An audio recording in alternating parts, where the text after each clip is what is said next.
Lāhui Rising series. Everyone join me in saying, Aloha Aina. Aloha Aina. Aloha Aina. Aloha Aina. Ea. Ea. Ea. Aloha Aina. Aloha Aina. Ea. Ea. This is our Lāhui Rising series, and we really do a deeper dive into Aloha Aina, our Lāhui, and Ea. And this series is a special one. We're launching into our Ea speaker series, and I'm so excited to have each and every one of you here. Again, we're at the Kaʻiwakīloumoku Pacific Indigenous Institute. We're in Ululanihale, and just as a means of logistics and support, we do have restrooms on both sides of Ululanihale if you need to use. And in a few moments, we'll have some awa and ai to enjoy, and we'll even have a short intermission time where you can really go and get a bunch of apu and come back and sit down for the Q&A. So really mahalo nui to all of you for joining us here this evening. Aloha Aina and Ea are at the root of every kanaka, and this is a very auspicious time as a Lāhui. You know, it's been many generations since the hulihia of our Aina, but here we are in the week that we celebrate 50 years of Hopulea, and how Hopulea has changed the world in so many ways. Yeah, this Ike Hawaiʻi, the voyage of Hopulea, the Kaho'olawe movement, the revitalization of Polelo Hawaii, these are all pillars that we stand upon today, including Kanaka scholars diving into our history, to our mo'olelo, so that we can gain a deeper understanding and not have everyone else tell us our history. Now it's our time to take our own agency, to have our own Kanaka leaders rising up to speak, to lead, to research, to do the scholarly, important scholarly work that we can build from in the future.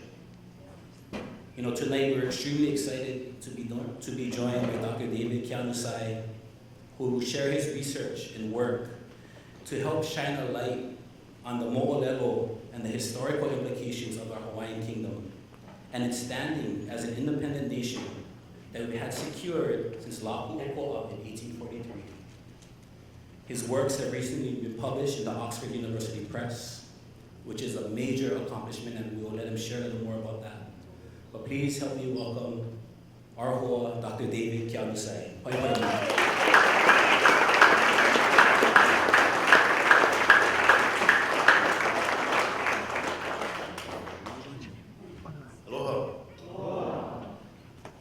Back here. I'm a Kamehameha grad, class of 1982. So I have to admit, my classmates, and I have one of them here, two of them here, who would have thought I would get a PhD in political science? All I cared about was trying to beat St. Louis. And we just couldn't handle the option. Okay, so aside from coming back here, and I always remember Auntie Lāiana telling us, you gotta give back to Hawaii. You know, she kept driving it. And I guess this is my way of doing that, right? So after I graduated here in 1982, I went on to a military college, New Mexico Military Institute. And that's where I got my commission as a second lieutenant in the Army and my associate's degree in pre-business. Then in 1984, I transferred to the University of Hawaii to get my bachelor's. And then I fulfilled my military contract of 3 years active duty and 3 years reserve. So became a field artillery officer, okay? Called it King of Battle, Red Leg. And I can tell you for sure that military college changed me. I learned accountability. I was taught and trained in decision making and no fear, right? You never walk into a fight saying, am I going to get my butt kicked? No, you walk into a fight, I'm going to kick some butts, right? But that battle plan relies upon intel, reliable information to inform the battle plan. That's my approach. It always has been that as far as my approach. And that's how I've come to where I am today. But I'm still that anu from 1982, real kolole. Okay, so Hawaii Sovereignty and Survival in the Age of Empire. That was the title of my chapter published by Oxford University Press in December of 2024, last year. And here it says, Ea lecture series presenting diverse perspectives of sovereignty. I'm going to venture and say there actually are no diverse perspectives, because sovereignty is tied to a country. That's why it's called a sovereign and independent state.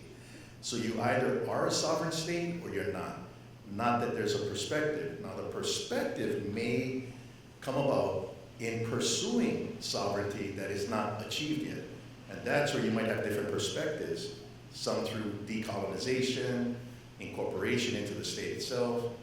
But if the Hawaiian Kingdom was an independent state and sovereign, it still is an independent state and sovereign. It's just that it's occupied.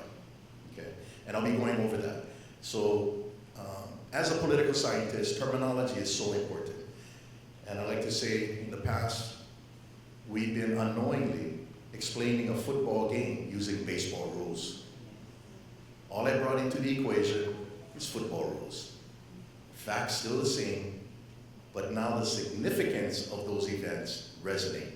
Now, Dilipo Kalani and what she did, Mapopo, I got it. Back then, why'd you do that? I didn't understand it.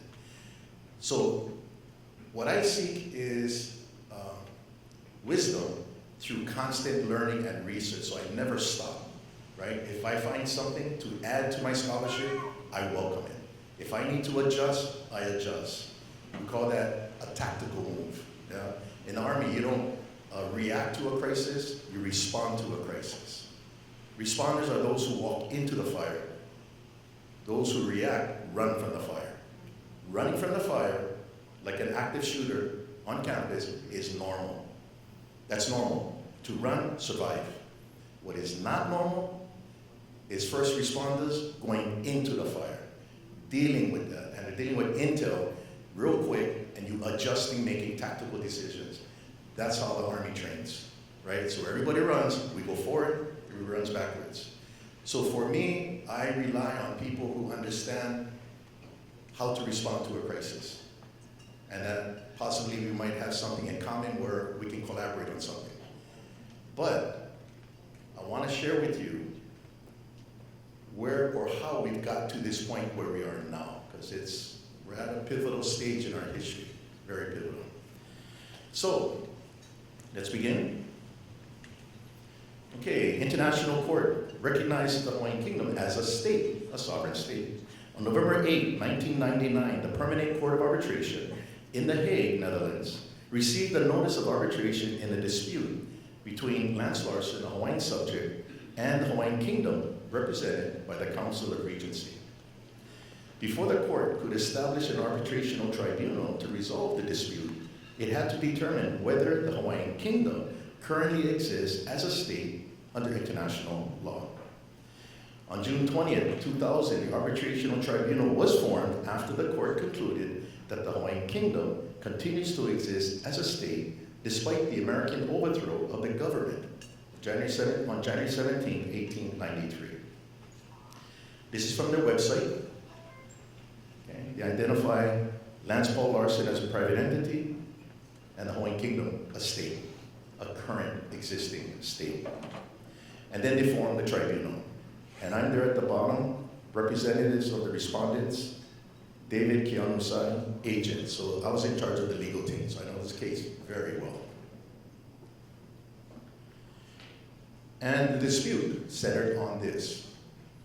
Larson versus Hawaiian Kingdom. Lance Paul Larson, a resident of Hawaii, brought a claim against the Hawaiian Kingdom by its Council of Regency on the grounds that the government of the Hawaiian Kingdom is in continual violation of its 1849 Treaty of Friendship, Commerce, and Navigation with the United States, as well as the principles of international law laid down in the Vienna Convention on the Law of Treaties of 1969, and the principles of international comity for allowing the unlawful imposition of American municipal laws over him within the territorial jurisdiction of the Hawaiian Kingdom.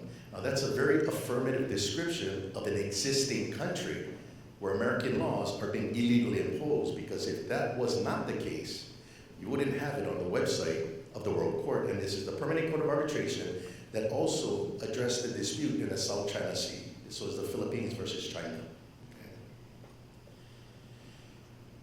International law recognizes the Hawaiian Kingdom's continued existence as a state The writings of international scholars is a source of international law.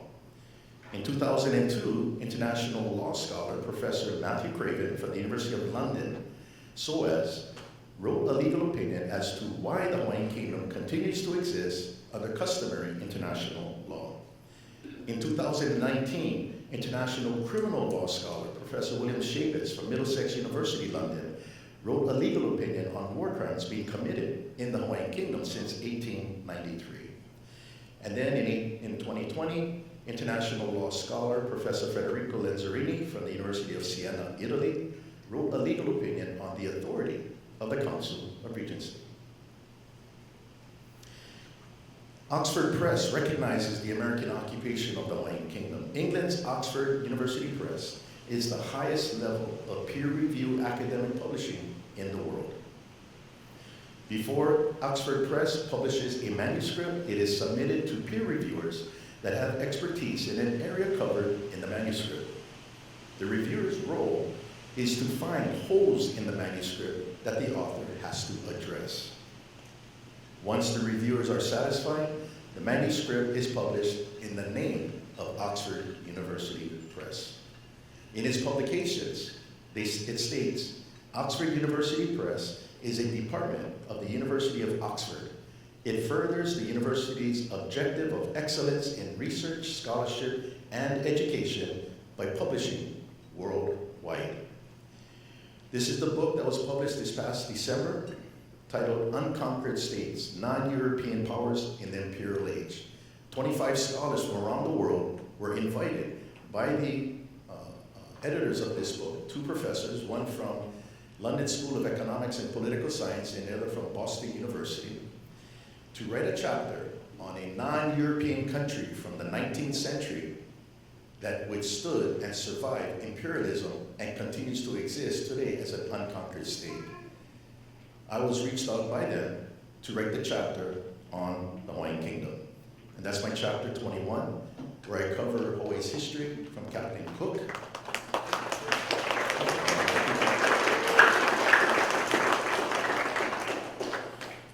I made a mistake. It's not that I started the chapter with Captain Cook. I actually started with the death of Captain Cook.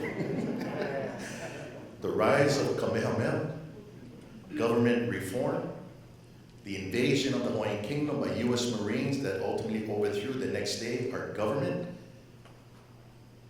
the American occupation that ensued, the restoration of the Hawaiian government by a Council of Regency in 1997, and the case that came before the Permanent Court of Arbitration.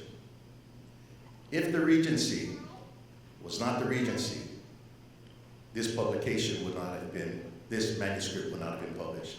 If Hawaii was the 50th state and not the occupied state of the Hawaiian Kingdom, Oxford Press would not have published this chapter because it would not have gotten through the reviewers, because their job is to find holes, right?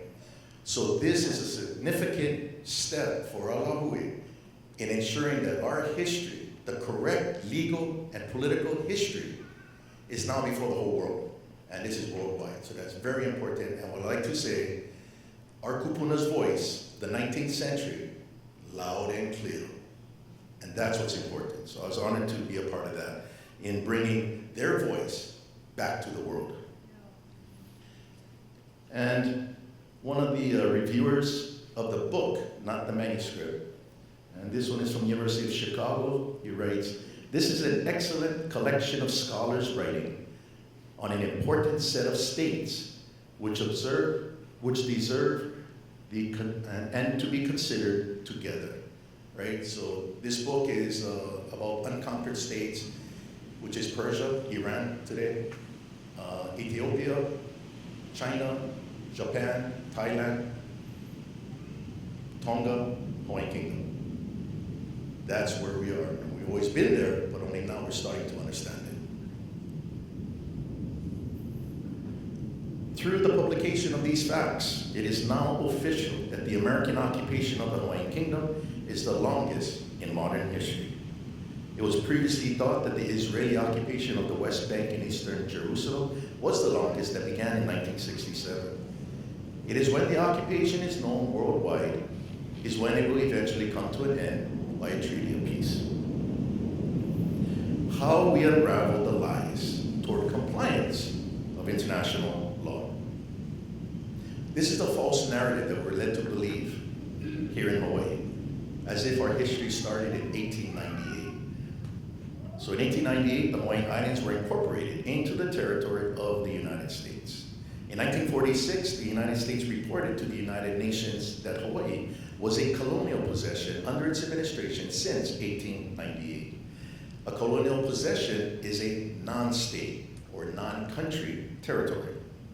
In 1959, the United States reported to the United Nations that the people of Hawaii exercised their right of self-determination and chose to be the 50th state of the American Union. Hawaii currently serves as headquarters for the Indo-Pacific Combatant Command of the Department of Defense with 118 military sites throughout the islands. When I was in the Army, it really didn't bother me that it was 118 military sites to me. It was just a given. That's how we grew up. But once you know Hawaii is occupied, that stands out in a very different way. So here's Hawaii's history before 1898. You guys ever notice why the Union Jack is on that flag? On February 25th, 1794, Hawaii became a British protectorate by agreement between Captain Vancouver and King Kamehameha I, and the British ensign was the flag of Hawaii. In 1845, the Hawaiian Kingdom formally established the national flag of the country, which is what we have today and what is flying outside. On November 28, 1843, the Hawaiian Kingdom moved from a British protectorate into an independent state by joint proclamation of the French and the British at the Court of London. The following year, July 6, 1844, United States President John Tyler recognized the independence of the Hawaiian government. In an international arbitration case between the United States and the Netherlands in 1928, the Island of Palmas case, the arbitrator explained the sovereignty and independence of states. He stated that sovereignty in the relations between states signifies independence. Independence in regard to a portion of the globe is the right to exercise therein to the exclusion of any other state the functions of a state. In other words, no state can exercise its power within the territory of another state because it is independent. It's also called territorial integrity. By 1893, the Hawaiian Kingdom maintained over 90 legations or embassies and consulates worldwide. The Hawaiian Kingdom, along with the United States, was one of only 44 independent states in the 19th century. The Hawaiian Kingdom's government was a progressive constitutional monarchy and a recognized neutral state by treaty along with Belgium, Luxembourg, and Switzerland. The Hawaiian Kingdom's literacy was second to Scotland, and Aboriginal Hawaiians throughout the islands received universal health care at no cost since 1859 at Queen's Hospital. Also, Aboriginal Hawaiians could acquire up to 50 acres of land at 50 cents an acre in 1893, since 1850, called the Kuleana Act. On January 16th, the 50th anniversary of Hawaiian independence, the Hawaiian Kingdom was invaded without cause by U.S. Marines and its government overthrown and replaced by a puppet government the following day, calling itself the Provisional Government. The purpose was to have the American puppet transfer Hawaiian territory and sovereignty to the United States for military purposes. Pearl Harbor. Insurgents proclaimed on January 17, 1893, all officers under the existing government are hereby requested to continue to exercise their functions and perform the duties of their respective offices, with the exception of the following named persons: Queen Liliuokalani, Charles B. Wilson, Marshal, Samuel Parker, Minister of Foreign Affairs, W.H. Cornwell, Minister of Finance, John F. Colburn, Minister of the Interior, Arthur Peterson, supposed to be Attorney General, who are hereby removed from office. All Hawaiian laws and constitutional principles not inconsistent herewith shall continue in force until further order of the Executive and Advisory Council. This proclamation was made with the protection of U.S. Marines. Now, the point I want to show you here, what was overthrown in the Hawaiian Kingdom in 1893 was merely the replacement of the Queen and her cabinet and Marshal Charles Wilson, not the government. The government was hijacked, right? Hijacked. At this time, the legislature was out of session, so they're talking about those who continue in office would be those in the executive branch and the judicial branches. And that is how the overthrow occurred. So this was a hijacking in the sky, right? This was not a few men overthrowing an entire government through a revolution. No, no, they were protected by the Marines. Important, because we're going to come back to that, because that is the Hawaiian government that merely changed its name to the provisional government. Those offices still stayed intact. As called upon by Queen Liliuokalani, President Cleveland on March 11, 1893 initiated a presidential investigation into the overthrow of the Hawaiian government. On December 18, 1893, the president reported to the Congress his findings and conclusions of the investigation. He stated to the Congress that on the 16th day of January, 1893, between 4 and 5 o'clock in the afternoon, a detachment of Marines from the United States steamer Boston with 2 pieces of artillery landed at Honolulu. The men, upwards of 160 in all, were supplied with double cartridge belts filled with ammunition and with haversacks and canteens, and were accompanied by a hospital corps with stretchers and medical supplies. He concluded this military demonstration upon the soil of Honolulu was of itself an act of war. Under international law, when the head of a government acknowledges that an act of war occurred with troops, that triggers what is called a state of war, from a state of peace where different rules apply. Okay? That I knew as an Army officer.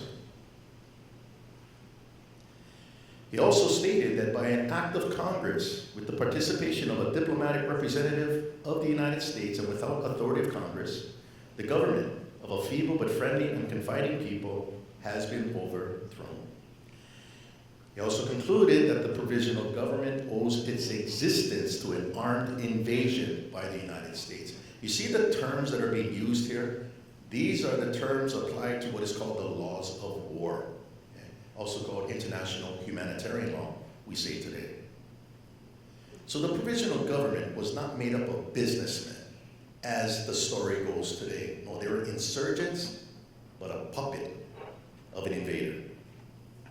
These acts of war committed by the United States began the military occupation of the Hawaiian Kingdom on January 17, 1893. The law of occupation, remember the rules of war. International law in 1893 obligated the senior military officer to take over the civilian government of the Hawaiian Kingdom to be called a military government, also called martial law, in order to continue to administer the laws of the Hawaiian Kingdom as an occupied state until there is a treaty of peace. This senior commander is Commodore Skerritt, who ordered the landing of the U.S. Marines off of the USS Boston. This obligation is now codified under Article 43 of the 1907 Hague Regulations and Article 64 of the 1949 Fourth Geneva Convention. According to U.S. Army Field Manual 27-10, so under United States Department of Defense Directive 5100.01, it is the Army that is responsible and has the duty to establish a military government in occupied territory, not the Navy, not the Air Force, not the Marines. That's why regulations on the law of occupation and military government are in Army regulations. So U.S. Army Field Manual 27-10 states, being an incident of war, like an act of war, military occupation confers upon the invading force the means of exercising control for the period of occupation. It does not transfer sovereignty to the occupant, but simply the authority or power to exercise some of the rights of sovereignty. So here you have it straight out of the Army regulations. Sovereignty is still in the state until there's a treaty that transferred that sovereignty. No treaty, sovereignty is still intact. So can you understand why I stated there's no divergent perspective? You're either sovereign or you're not. Right? Under international law, the military overthrow of a country's government does not affect the continued existence of the state with its independence and sovereignty. As Professor Brownlee explains the occupation of Germany in 1945 by the Allied forces after the overthrow of the Nazi government, these are the 4 sectors of occupation. After the defeat of Nazi Germany in the Second World War, the 4 major Allied powers assumed supreme power in Germany. The legal competence of the German state, its independence and sovereignty, did not, however, disappear. What occurred is akin to legal representation or agency of necessity. The German state continued to exist, and indeed the legal basis of the occupation depended on its existence. So for Germany to be protected under international law because it was a state before the overthrow of its government is the same rule that applies to the Hawaiian Kingdom as a state under international law, despite its government being overthrown by the US Marines, albeit illegally, but the overthrow still did not affect the sovereignty of the Hawaiian Kingdom that our kupuna had secured since 1843. At the height of the Spanish-American War, the United States Congress enacted a law purporting to have annexed the Hawaiian Islands on July 7, 1898, claiming military necessity in its fight with the Spanish. Problem here, though, is congressional laws have no effect beyond the borders of the United States. Only by way of a treaty with the Hawaiian Kingdom could American laws apply over the Hawaiian Islands. There is no such treaty. Under international law, usurpation of sovereignty is the unlawful imposition of the municipal laws and administrative measures of an occupying state over the territory of an occupying state. In 1919, the United States and the other Allied powers of the First World War determined that usurpation of sovereignty during military occupation is a war crime. During the First World War, the United States and the Allied powers charged that Bulgaria ousted Serbian law, courts, and administration. Taxes were collected under the Bulgarian fiscal regime. Serbian currency was suppressed and Serbian public property removed or destroyed. Also, they charged that Germany and Austria also suspended Serbian laws and substituted for their own, especially in penal matters in procedure and judicial organization. Since 1898, the United States committed the same war crime that Germany, Austria, and Bulgaria did in the First World War against the Kingdom of Serbia. The United States unlawfully imposed its municipal laws, administrative measures, and collected taxes under its fiscal regime from the population of the Hawaiian Kingdom. With the First World War only lasted 4 years, usurpation of sovereignty during military occupation of the Hawaiian Kingdom is now at 132 years. In order to conceal the military occupation of an independent state, the United States deliberately implemented a policy of denationalization through Americanization in 1906. Denationalization is the obliteration of the national consciousness of the occupied state in the minds of school children, not adults, school children. In 1919, the United States and the other Allied powers of the First World War also determined that denationalization is a war crime. During the First World War, the United States and Allied powers charged that Bulgaria imposed their national characteristics on the Serbian population, banned the Serbian language. People were beaten for saying good morning in Serbian, and the Serbian population forced to be present at Bulgarian national ceremonies. Samuel Damon, an insurgent, stated in 1895, "If we're ever to have peace and annexation, the first thing to do is to obliterate the past." Obviously, you can attempt to obliterate, not upon adults, school children. He was also a trustee of the Kamehameha schools from 1884 to 1909. The trustees of the Kamehameha schools were actually insurgents, including Charles Reed Bishop. There's clear evidence of that. Denationalization is also a crime against humanity. In 1906, a pamphlet was circulated to all public and private schools by the government of the territory of Hawaii. The theme of the program was to indoctrinate the school children of the Hawaiian Islands to be American and to speak English. This is my tutu's generation. Okay. My tutu was born in 1910. Let me back up. So by the time the Americanization got to my dad's generation, my dad was born in 1939, it's already institutionalized when he went to St. Louis. By the time it got to me, when I was at the Kamehameha schools, out of sight, out of mind. I went to a military college, wanting to be an American military officer, not knowing all of this.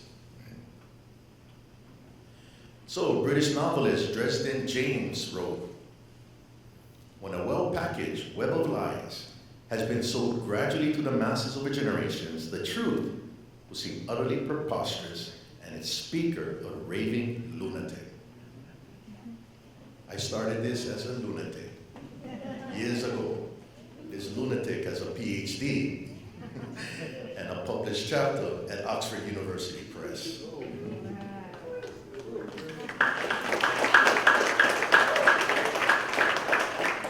The thing about denationalization, where they control the schooling of young men and women, students, to me that reflects the power of education.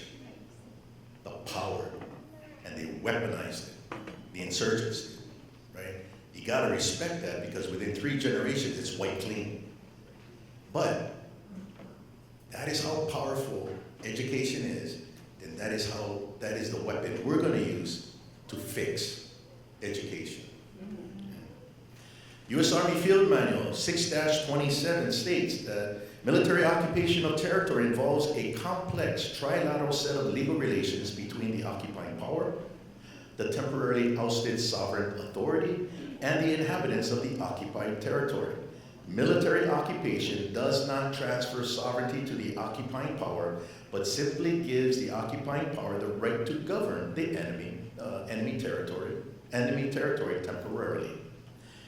Paragraph 620-25, the fact of a military occupation does not authorize the occupying power to take certain actions. For example, the occupying power is not authorized by the fact of military occupation to annex occupied territory or to create a new state, nor may the occupying power compel the inhabitants of occupied territory to become its nationals or otherwise swear allegiance to it.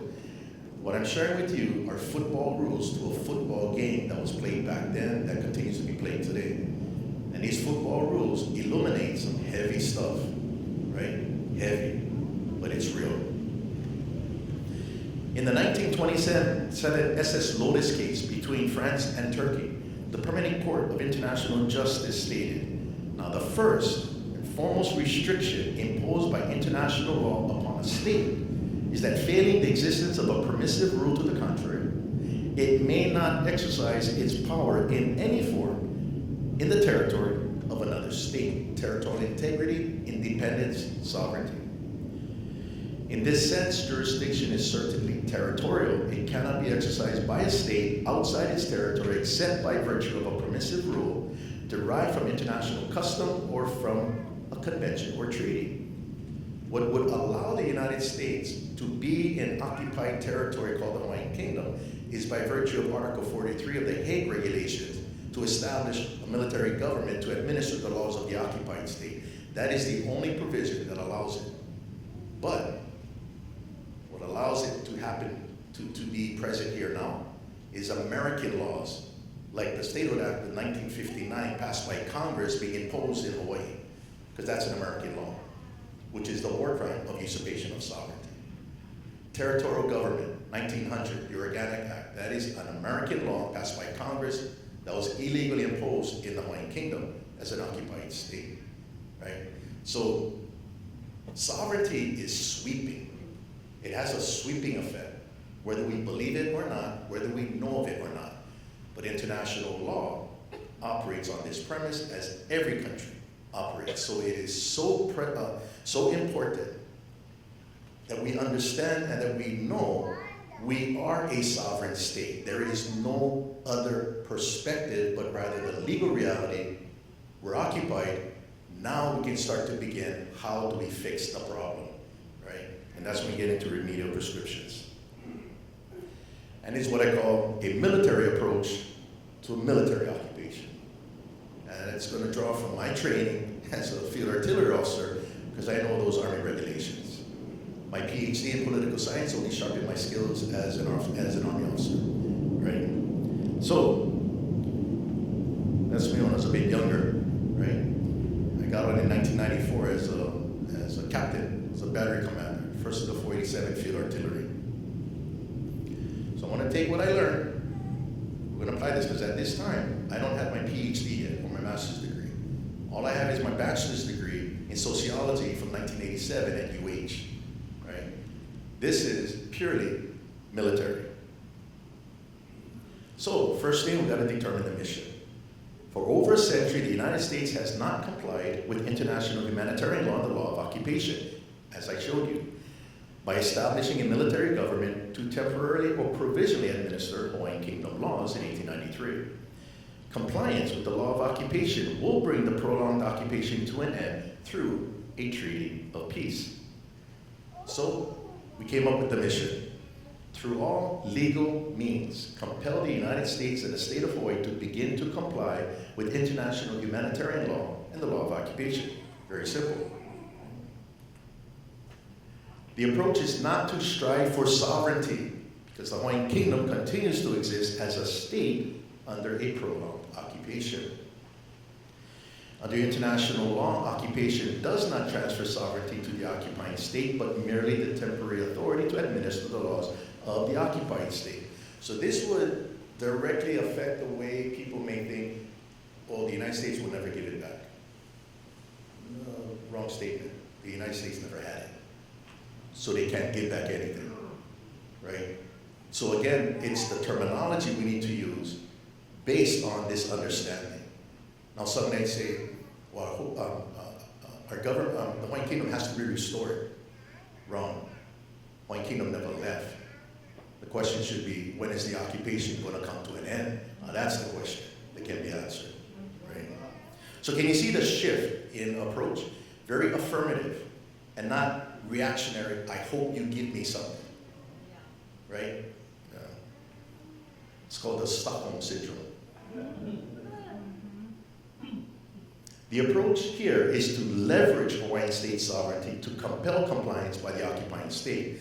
So for me, as a responder to the crisis, walking in, I need leverage. I need a leverage to use instead of a 155 howitzer. And that leverage is going to be important because sovereignty never left, but how do we leverage that? Especially in the face, with the appearance clearly that nobody knows what I was even talking about back then. Remember, I was the lunatic. Aside from that, to me, that's the evidence of the crime. How do I address it? So I have to be very focused. Good training, U.S. Army. And I hold no grudge against it. You know, proud for my service, right? I'm just saying this is not America. It's occupied. So first, the government must be restored. Because what was overthrown in 1893 wasn't the Hawaiian Kingdom. It was the government of the Hawaiian Kingdom by military action called an act of war. According to Professor Rim, the state continues to exist even in the factual absence of government so long as the people entitled to reconstruct the government remain. And that would be the nationality of the occupied state, which are called Hawaiian subjects. So my great-grandparents, their nationality was Hawaiian subjects, like British subjects, right? Hawaiian subjects is a nationality, not an ethnicity. Aboriginal Hawaiian is ethnic, whether pure or part. But Hawaiian is a nationality. Again, another term we have to be careful how to use, right? Because we think Hawaiian, then we tie it to blood quantum, that's all American law. That has nothing to do with Hawaii. On February 28, 1997, Hawaiian subjects exercised their right of internal self-determination and took the necessary steps to restore the Hawaiian Kingdom government as a regency under the doctrine of necessity and Hawaiian constitutional law. A regency serves in the absence of a monarch. It is not the monarch. And Article 33 of the Hawaiian Constitution provides the basis for that, which are the officers that make up the cabinet, which are the Minister of Foreign Affairs, Minister of Finance, Attorney General, and the Minister of the Interior. Phase 1 completed in 1999, which I covered earlier. Permanent Court of Arbitration verifies the Hawaiian Kingdom continues to exist as a state. Phase 2 initiated. Exposure of the Hawaiian Kingdom as a state during oral hearings at the Permanent Court of Arbitration in The Hague on December 7th, 8th, and 11th of the year 2000. Now I have to warn you, okay, I had a lot more hair back then. That was 25 years ago. Here we go. And you will see how I keep focusing on the state in my oral statement, right? You're gonna see that, so I'll give you a heads up. Try to see where we're going, because it's all strategic and tactical. Dominion of the Hawaiian Kingdom. In summary, from 1840, the Hawaiian Kingdom possessed a constitutional government with elected and appointed officials and a complete system of civil and criminal laws to govern Hawaiian territory. On April 8, 1842, King Kamehameha III and Privy Council commissions 3 envoys to secure international recognition of Hawaiian independence. And these individuals are Timoteo Ha'alilio, William Richards, and Sir George Simpson. On December 19, 1842, Hawaiian envoys secured United States President Tyler's recognition of Hawaiian independence.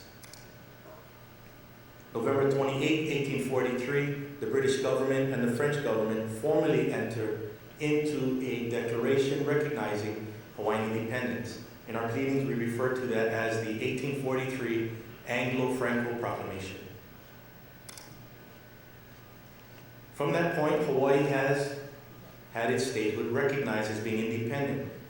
As such, it began to enter into these treaties. Austria-Hungary, Denmark, France, Germany, Great Britain, Italy, Japan, Netherlands, Russia, Spain, and the United States of America. International recognition is evidence that the Hawaiian Kingdom had diplomatic representatives as of 1893 from those countries, as far as consulates and embassies. Rather, what we find is that the United States has never expressed itself as an occupier. Who would? It will never admit to occupation. But yet, to admit to occupation is in a sense to admit to the continued existence of the Hawaiian Kingdom as an independent state, which is really the crux of the matter. Which is actually what is holding up, you might say, this issue to be resolved. Thus, the legal order. Thus, the reestablishment of the government. Thus, the relationship between its nationals. I mean, to be slightly unkind, but thus the issue in rem. The point is that if the Hawaiian Kingdom continues to exist, its existence is in rem. It's not in persona, the Hawaiian existence. The Hawaiian Kingdom doesn't exist solely in the opinion of Mr. Larson. Right. But that existence should not be dependent upon an occupier, because you basically put the occupier on an equal footing with the Hawaiian Kingdom in its own territory. So really what needs to be addressed is what came before the occupation, whether the statehood or whether the legality or illegality of the Hawaiian Kingdom, not the illegality or legality of the United States as an occupier. Should the tribunal find it has jurisdiction, we are prepared to submit an offer of proof. We felt that this tribunal would offer some clarity so that for the first time we have a third party to present these type of merits that can be scrutinized by international law, rather than taking it before the United States tribunal, which could not rule on it to the detriment of itself. So in that sense, there is really no other way to address this issue. And the opportunity did arise because it was Mr. Larson who was adhering to Hawaiian Kingdom law. And if the United States was adhering to occupation, not whether they're illegal or illegal, but if they were adhering to the laws of occupation, we wouldn't be here. So you can see why my focus was there regarding the state, because I'm using that bully pulpit to get it on the transcripts, right, to make it known. Because in this case, we were the defendants. We weren't the moving party. Lance Larson was trying to sue us for allowing American laws to be imposed that led to his unfair trial and his incarceration. So we're the defendants. That oral statement I gave had nothing to do with the defense. That oral statement had everything to do with the Hawaiian Kingdom's continued existence as a state, which is crucial. That was part of our plan. So our strategic plan of 3 phases. First phase, verification of the Hawaiian Kingdom as a state, check. Move this into phase 2, exposure of the Hawaiian Kingdom, economically, politically, educationally, legally, was initiated in The Hague. Eventually, phase 2 will lead to compliance to the law of occupation to begin to administer the laws of the occupied state, so a treaty of peace is down the road. After the oral hearings on the last day, the Council of Regency was called to a meeting by Rwandan Ambassador Jacques Biel-Zagara in the city of Brussels, Belgium on December 12, 2000. Ambassador Biel-Zagara was at the Permanent Court of Arbitration the previous Friday, and his government became aware of the Hawaiian Kingdom's case. At this meeting in Brussels, Ambassador Biel-Zagara said his government, with the permission of the Council of Regency, was prepared to report to the United Nations General Assembly of the American occupation. And I'm head of the legal team. So I asked to be excused so I can speak with my legal team, me and my 2 cousins. And we talked about it, we're about to move from one mountain to another mountain, and our people back home have no clue what's going on. Denationalization, complete. People think we're the 50th state.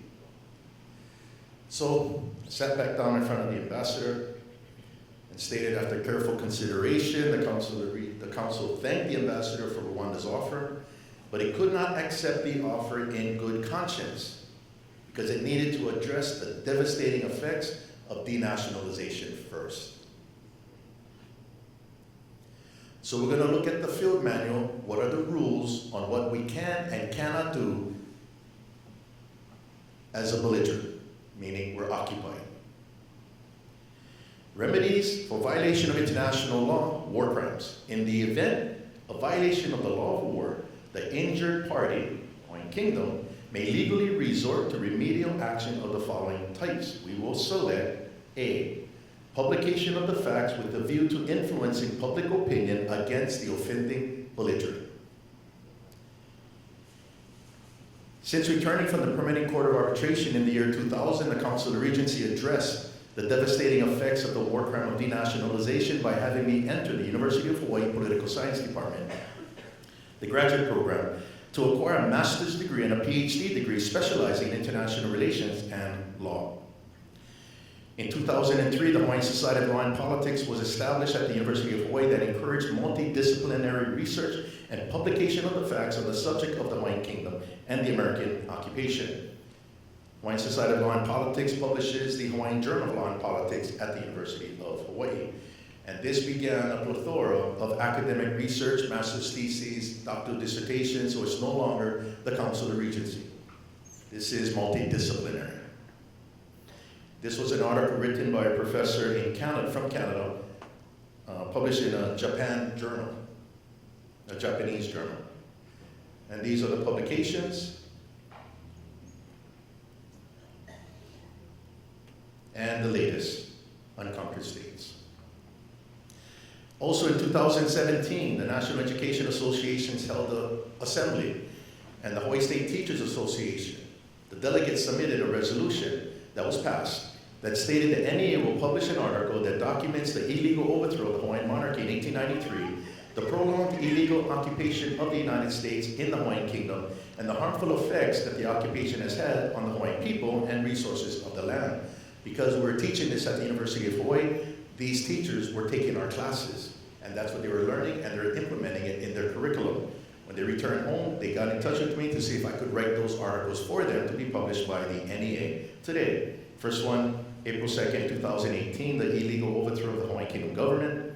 The U.S. occupation of the Hawaiian Kingdom followed, and the impact of the U.S. occupation on the Hawaiian Kingdom, and I cover war crimes in there. The growing body of academic research also garnered attention outside of Hawaii. United Nations Independent Expert Human Rights Council, the National Lawyers Guild, and two non-government organizations, the International Association of Democratic Lawyers and the American Association of Jurists. In 2018, Dr. Alfred Desaias, a part of the Human Rights Council, sent a letter to the members of the judiciary of the state of Hawaii. And he states here that I've come to understand that the lawful political status of the Hawaiian Islands is that of a sovereign nation state in continuity, but a nation state that is under a strange form of occupation by the United States, resulting from an illegal military occupation and a fraudulent annexation. As such, international laws, the Hague and Geneva Conventions, require that governance and legal matters within the occupied territory of the Hawaiian Islands must be administered by the application of the laws of the occupied state, in this case the Hawaiian Kingdom, not the domestic laws of the occupier, the United States. In December of 2019, the membership of the United National Lawyers Guild, a progressive bar association of attorneys, adopted a resolution calling upon the United States to immediately begin to comply with the law of occupation. This was followed by a letter in 2020 from the Executive Office, from the National Lawyers Guild, urging Governor Ige to transform the state of Hawaii into a military government in order to administer the laws of the occupied state. On February 7, 2021, the International Association of Democratic Lawyers out of Belgium adopted a resolution calling upon the United States to immediately comply with the law of occupation. What you're starting to see are the legal people stepping in. On February 16th, 3 years ago, 2022, the International Association of Democratic Lawyers and the American Association of Jurists sent a joint letter to all members of the United Nations General Assembly in New York City and Geneva, drawing attention to the American occupation. And on February 26, 2022, the International Association of Democratic Lawyers and the American Association of Jurists registered with the United Nations Human Rights Council to deliver an oral statement on the human rights violations that are currently taking place as a result of the American occupation.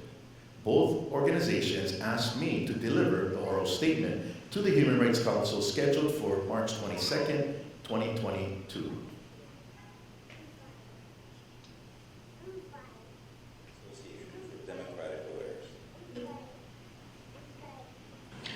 The International Association of Democratic Lawyers and the American Association of Jurists call the attention of the Council to human rights violations in the Hawaiian Islands. My name is Dr. David Keanu Sai, and I am the Minister of Foreign Affairs ad interim for the Hawaiian Kingdom. I also served as lead agent for the Hawaiian Kingdom at the Permanent Court of Arbitration from 1999 to 2001, where the court acknowledged the continued existence of my country as a sovereign and independent state. The Hawaiian Kingdom was invaded by the United States on 16 January 1893, which began its century-long occupation to serve its military interests. Currently, there are 118 military sites throughout the islands, and the city of Honolulu serves as the headquarters for the Indo-Pacific Combatant Command. For the past century, the United States has and continues to commit the war crime of usurpation of sovereignty under customary international law by imposing its municipal laws over Hawaiian territory, which has denied Hawaiian subjects their right of internal self-determination by prohibiting them to freely access their own laws and administrative policies, which has led to the violations of their human rights, starting with the right to health, education, and to choose their political leadership. So you can see the level of where this exposure is taking place in phase 2, right?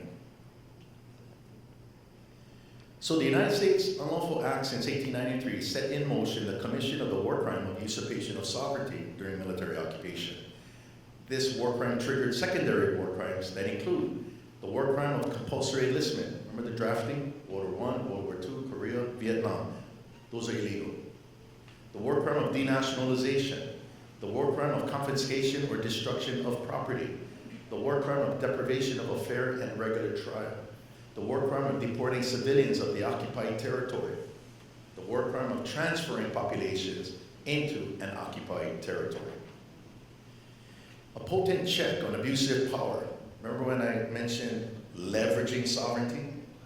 It's going to be through international criminal law. A potent check on abusive power by the occupying state is international criminal law and war crimes. According to the International Committee of the Red Cross, its study on customary international humanitarian law, states must investigate war crimes allegedly committed on their territory and, if appropriate, prosecute the suspects.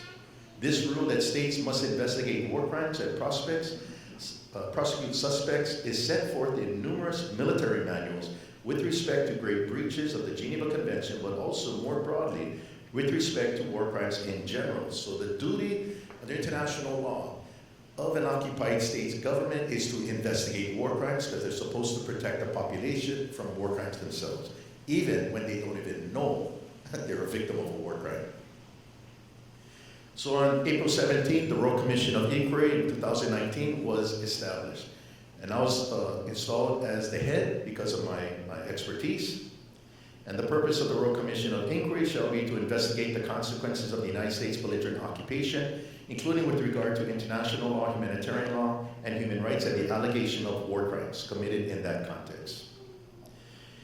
The composition of the Royal Commission of Inquiry shall be decided by the head and shall be comprised of recognized experts in various fields. The Royal Commission of Inquiry acquired legal opinions from the following experts: Professor Matthew Craven, University of London, SOAS School of Law, on the subject of the continuity of the Hawaiian Kingdom as a state under international law. Professor William Shabas, Middlesex University, London School of Law, on the subject of the elements of crimes committed in the Hawaiian Kingdom in order to prosecute. And Professor Federico Lanzarini, University of Siena, Italy, Department of Political and International Studies, on the subject of human rights violations in the Hawaiian Kingdom and the right of self-determination of an occupied people. Of note is the reputation of Professor Shabas at the United Nations. He would not write a legal opinion on war crimes being committed in the Hawaiian Kingdom if it was not true. Otherwise, he would have destroyed his reputation as a scholar. The mandate of the Royal Commission of Inquiry is twofold. First, to provide evidence for the prosecution of perpetrators of the war crimes committed in the Hawaiian Kingdom. Second, to use its war criminal reports as a deterrent in order to compel officials of the United States, state of Hawaii, and the counties to comply with international humanitarian law and the law of occupation or face the same consequences of prosecution.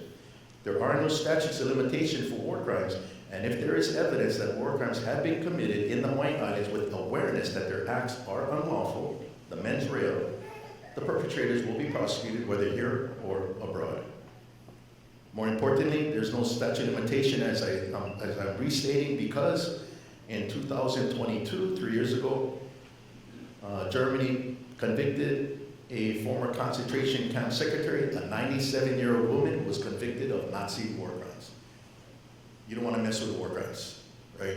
Once you hear it, stand down. Don't act like it's nothing.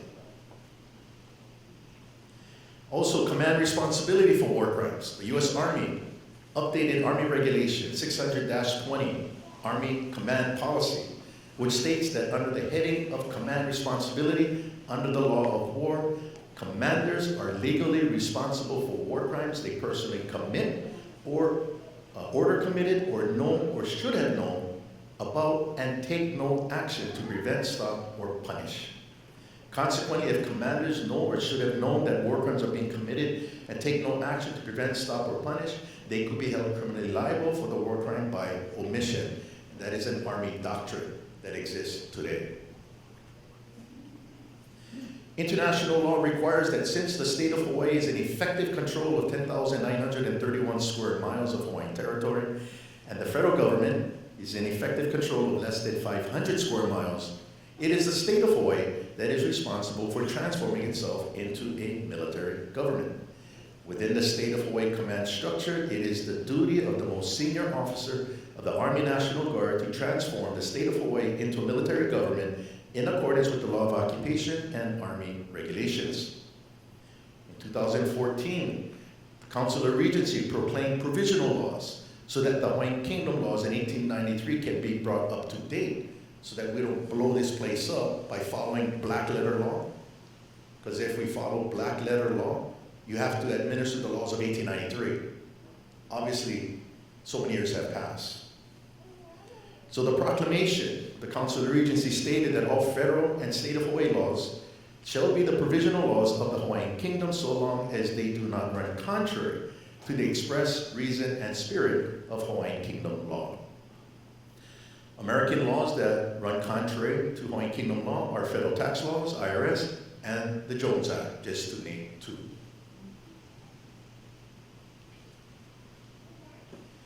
U.S. Army Field Manual 27-5, Civil Affairs, Military, Government.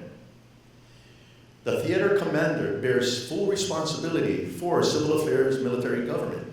Therefore, he is usually designated as military governor or civil affairs administrator, but is authorized to delegate his authority and title in whole or in part to a subordinate commander. In occupied territory, the commander, by virtue of his position, has supreme legislative, executive, and judicial authority limited only by the laws and customs of war and by directives from higher authority. The senior Army National Guard officer of the state of Hawaii would proclaim something similar to what the insurgencies did in 1893. All officers under the existing government are hereby requested to continue to exercise their functions and perform the duties of their respective offices with the exception of the following: the governor and members of the legislature and county councils. Because the county council and the legislatures are creating American law, that's the war crime. It's got to come to a stop. And the governor is civilian. He needs to be replaced by a military governor, who are hereby removed from office. All federal, state of Hawaii, and county laws not inconsistent with Hawaiian Kingdom laws shall continue in force until further order of the military governor. The budget of the state of Hawaii will become the budget of the occupied Hawaiian Kingdom. American laws and administrative measures will be replaced by Hawaiian laws and administrative measures. Products coming from China, Canada, and Mexico will not be subject to American tariffs because those products come into the Hawaiian Kingdom as an occupied state. This is not America. U.S. Indo-Pacific Command and its component commands of the Army, Air Force, Navy, and Marines will be withdrawn from Hawaiian territory because of the termination of the 1887 Pearl Harbor Convention by the Council of Regency in 2024. Finally, I just want to highlight three particular articles from the Hawaiian Constitution of 1864 that is kind of relevant today because of what we're watching and witnessing in America. Article 13, the king conducts his government for the common good and not for the profit, honor, or private interest of any one man, family, or class of men among his subjects. That is important. That is Hawaiian constitutional law. Article 25, no person shall ever sit upon the throne who has been convicted of an infamous crime or who is insane or an idiot. I like that. And I didn't make that up. That's Article 25. Other countries should adopt that provision. And the legislative power of the three estates of this kingdom, estates refers to political estates, is vested in the king and the legislative assembly, which assembly shall consist of the nobles appointed by the king and of the representatives of the people sitting together. And the number of nobles never surpasses the number of representatives. Phase 2, the exposure of Hawaiian statehood continues to compel compliance.